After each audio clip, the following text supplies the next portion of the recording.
Hello students, good morning everyone.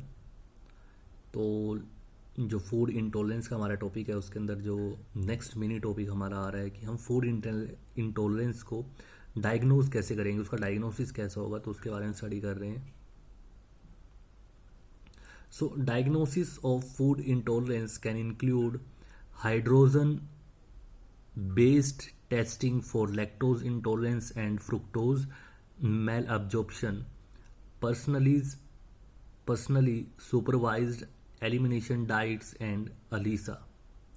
तो कह रहे कि फूड इंटॉलरेंस की जो डायग्नोसिस है उसके अंदर क्या है, एक हाइड्रोजन बेस्ड टेस्टिंग होती है लैक्टोज इंटॉलरेंस और फ्रुक्टोज मेल ऑब्जॉर्प्शन के लिए, और प्रोफेशनली सुपरवाइज किया जाता है कि वो कहीं ना कहीं डाइट के अंदर कुछ एलिमिनेट करे जो उसको सूट नहीं कर रहा है। और एक अलीसा है, अलीसा क्या है हम इसके बारे में आगे स्टडी करेंगे।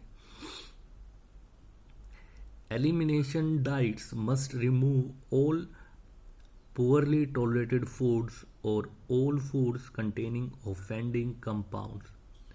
देखिए, एलिमिनेशन डाइट्स के अंदर क्या है कि जो भी ऐसे फूड्स जिनको हमारी बॉडी टॉलरेट नहीं कर पा रही है उन सबको हमारी डाइट से बाहर निकालना, और या फिर वो सभी फूड्स जिनके अंदर ऐसे कंपाउंड हैं जिनसे हमारी बॉडी को प्रॉब्लम हो रही है उनको भी हमारी डाइट से बाहर निकालना। Clinical investigation is generally undertaken only for more serious cases as for minor complaints which do not significantly limit the person's lifestyle, and the cure may be more inconvenient than the problem।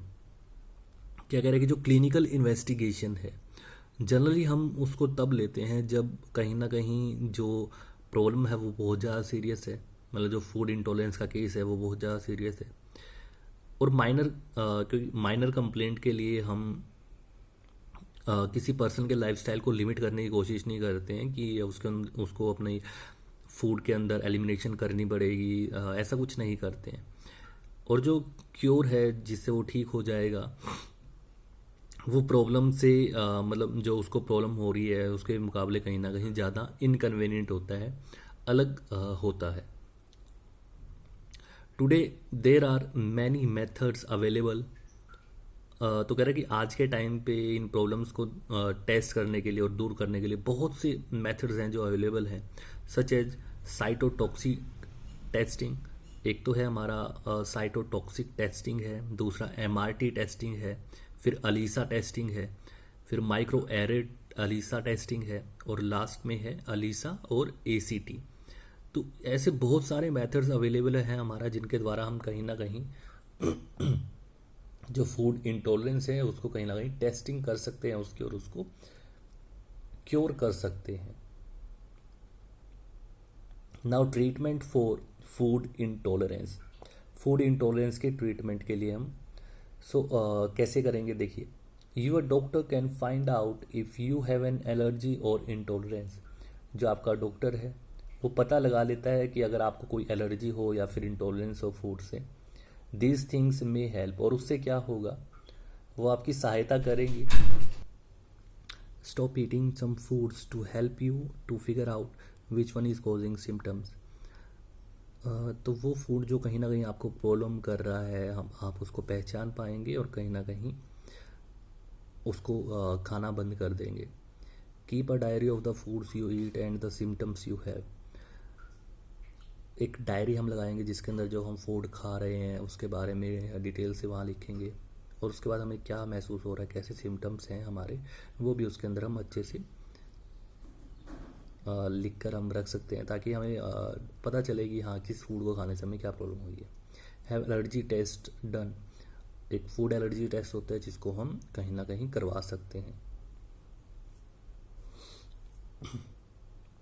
If you have a food allergy you will need to stop eating the food all together. कह रहे कि अगर आपको कोई food allergy है तो आपको एक साथ अलग अलग टाइप के खाना जो है उसको कहीं ना कहीं साथ में खाना बंद करना चाहिए। If you have a food intolerance you will need to avoid or cut back on that food in your diet. और अगर आपको फूड इंटॉलरेंस है तो जिस फूड को खाने से आपको फूड इंटॉलरेंस होती है तो उसको आपको अपने या तो उसको खाने से बचना चाहिए या फिर अपने डाइट के अंदर से उस खाने को बाहर निकाल देना चाहिए। For lactose intolerance you can look for lactose free milk or take a lactase enzyme supplement. और लैक्टोज इंटॉलरेंस के अंदर क्या है कि या तो आपको लैक्टोज फ्री जो मिल्क है वो लेना चाहिए, और अगर आप वैसा नहीं कर पा रहे हैं तो एक लैक्टेज एंजाइम सप्लीमेंट आता है जो आपको लेना चाहिए, जिससे कि जो लैक्टोज इंटॉलरेंस है उससे आप कहीं ना कहीं बच सकते हैं। ना जो फूड इंटॉलरेंस है उसके प्रिवेंशन के बारे में हम बात करने वाले हैं कि how to prevent food intolerance. So there are so many ways जिनके द्वारा हम फूड इंटॉलरेंस से बच सकते हैं, प्रिवेंट कर सकते हैं उनको। When you eat the food ask your server about how your meal will be prepared. जब आप कहीं बाहर खाना खाते हैं तो जो आपको सर्व कर रहा है उसे पूछिए कि कैसे आपका खाना प्रिपेयर किया गया है। It may not always be clear from the menu whether some dishes contain problem foods, क्योंकि हर बार जो मेन्यू होता है उसके अंदर हमें देख के पता नहीं चलता है कि उस डिश के अंदर जिस फूड से आपको प्रॉब्लम है वो इंक्लूड है या फिर नहीं है। तो उनसे पूछने से जो आपको सर्व कर रहा है पता चल जाएगा उसके अंदर वो फूड है या नहीं।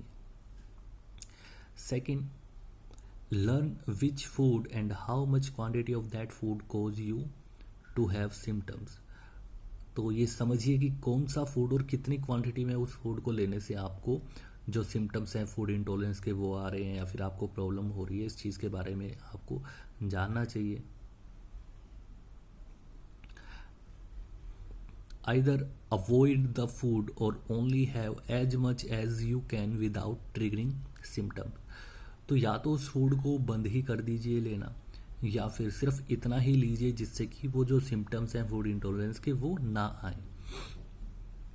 और क्या कर सकते हैं, learn to read food labels and check the ingredients of trigger foods. Food label को पढ़ना शुरू कीजिए जब भी आप कोई चीज़ लेते हैं, और जो उसके इंग्रेडिएंट्स हैं उनको चेक कीजिए और देखिए वो कौन से फूड्स हैं जो कहीं ना कहीं फूड इंटॉलरेंस को आपके अंदर ट्रिगर कर रहे हैं या जिनसे आपको फूड इंटॉलरेंस हो रही है। Don't forget to check condiments and seasonings. और जो सीजनिंग की हुई है, जो उसके अंदर कॉन्डिमेंट्स यूज़ किए हुए हैं उनको चेक करना ना भूलें। They may have MSG that is monosodium glutamate और another additive that can cause symptoms. हो सकता है उनके अंदर MSG हो जो कि मोनोसोडियम ग्लूटामेट जिसको हम कहते हैं, या फिर और अलग एडिटिव्स हो सकते हैं जिनसे आपको प्रॉब्लम्स हो या फिर सिम्टम्स जिनकी वजह से आपके अंदर फूड इंटॉलरेंस के हो सकते हैं। और एडिटिव हमने पढ़े थे, एडिटिव आपके कलर कंपाउंड हो सकता है क्योंकि आजकल हर खाने के अंदर कलर कंपाउंड को डाला जाता है। तो ये सब आपके खाने के अंदर ना हो, इनसे आपको कोई प्रॉब्लम ना हो, ये आपको चेक करना पड़ेगा। प्रिवेंशन ऐसे ही हम फूड इंटॉलरेंस की कर पाएंगे। तो उस फूड को पहचानना ज़रूरी है जिससे आपको प्रॉब्लम हो रही है, या फिर उस इंग्रेडिएंट को पहचानना ज़रूरी है जिससे आपको प्रॉब्लम हो रही है, और फिर कितनी मात्रा में लेने से आपको, कितनी अमाउंट में लेने से आपको प्रॉब्लम हो रही है ये भी पहचानना ज़रूरी है, ताकि इन फ्यूचर आप अपने फूड के अंदर उस इंग्रेडिएंट को या फिर उस फूड को लेने से बच सकें, क्योंकि ऐसा करने पर ही आप जो फूड इंटॉलरेंस है उससे बच सकते हैं। Now the best current treatment for food intolerance is to either avoid certain foods or eat them less often and in small amounts.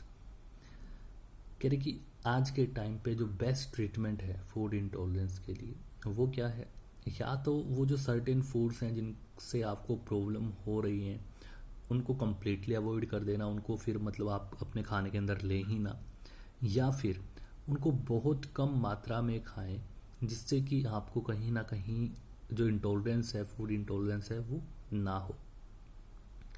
As well as taking supplements that may help in digestion.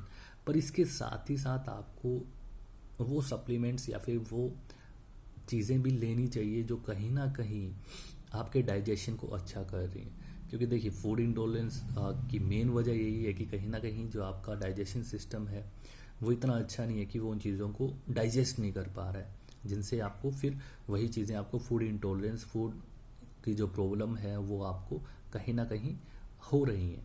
तो digestion system आपका properly work करे, उसके लिए जो supplements आप ले सकते हैं वो आपको वो लेने चाहिए, जिससे फूड इंटॉलरेंस की प्रॉब्लम आपको ना हो। So that's all for today students, thank you everyone.